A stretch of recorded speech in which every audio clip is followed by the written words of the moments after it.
Hey, what's going on, good people? It's your boy Tez coming back at you with another Eden Zero breakdown, discussion, review, whatever you would like to call this, for chapter 145. Guys, it got seriously hot. Like this chapter was the hottest chapter so far, but let's not prattle on too long. Let's get into it. So we open up with another Pino's analysis. Like, yo, I am loving these, finding out little tidbits about some of our favorite characters. This time around, we've got Clean Rutherford, her power, win ether gear or win snatch, her likes, her brother, anything cute, dislikes, spam messages. Don't really understand that mostly. She's mostly a defense type, mid-range in attack, mid-range in marksmanship. Her ether and intelligence are not that high. Who's to say why it is that way? And loving her brother is pretty much 5 stars also. And then there's just a little rundown about her and who she is and what's transpired, leading her to be who she is right now and where we know her as she is in the story, which is dope. So I'm really hoping that they do a lot of these for even some of these smaller characters that we come across. I'm looking forward to the one about Moskoi because I know it's going to be the most idiotic one I've ever seen in my life. But getting back into the chapter, Milani and Homura are about to get it going. Literally about to get things popping off here in the mirror world. Now, she says, this is my mirror world. This is the ether gear mirror trick. In this dimension, no one can defeat me, basically shattering the glass, and she can control the glass. So not only can she control glass, she can do a lot of weird things with it. So as she's sending off these shards to go forward to Homura, she can vanish and still travel within even the smallest fragments of anything with a reflection and bring out her limbs. Now that caught Homura off guard, caught me off guard, and she's like, oh, I'm over here. Hold up, basically I'm everywhere. Now, typical Homura, you do know that I know that when they do hers, her intelligence might just be 1 star. Because she's just like, yo, there's no, wait, we're already inside of a mirror, but she's inside of a mirror, inside of a mirror. She's like, you know what? It's one of those things where you start contemplating and get sucked in a rabbit hole because it's a never-ending cycle of you can't solve the problem. Just don't worry about it. She's like, you don't have to think about it. She's like, after all, it won't be long until you're shattered or before you're shattered. And she continues to crack more glass. Now, I'm assuming she can crack the glass from inside where she's from and then just manipulate it, but she can also manipulate it outside and cause it to do things. But Homura is reflecting every single shard effortlessly, no trouble whatsoever.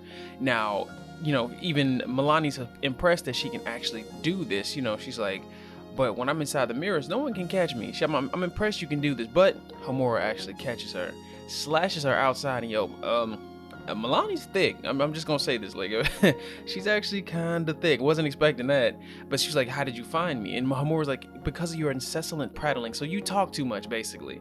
You can't expect to defeat somebody if you're just constantly talking, or you don't expect me to pinpoint your location if all you want to do is just talk.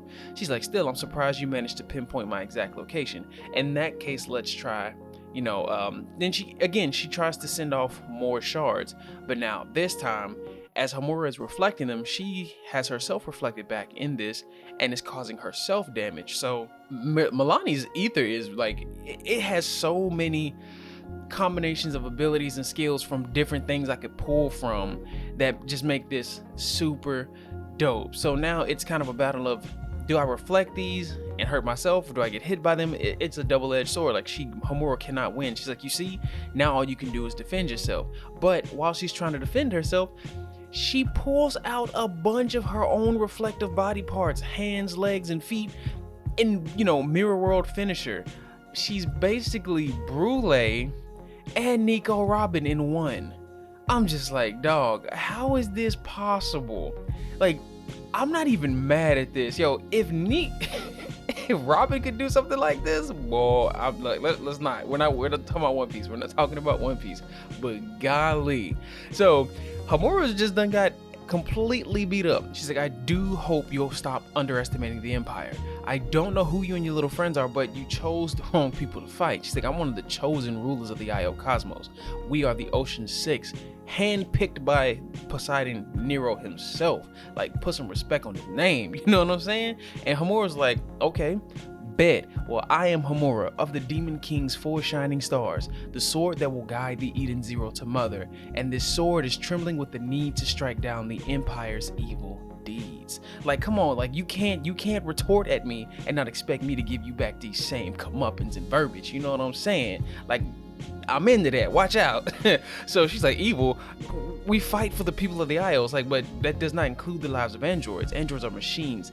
You cannot honestly believe they have lives. And that's when Milani's getting ready to charge up her last bit of glass and just full on finish Homura off. And she reflects it and she's like, hold on. How? Because she was reflecting in one of those pieces of glass. Now my theory is she might have just done some type of slash that required it to trace around her, not actually on her.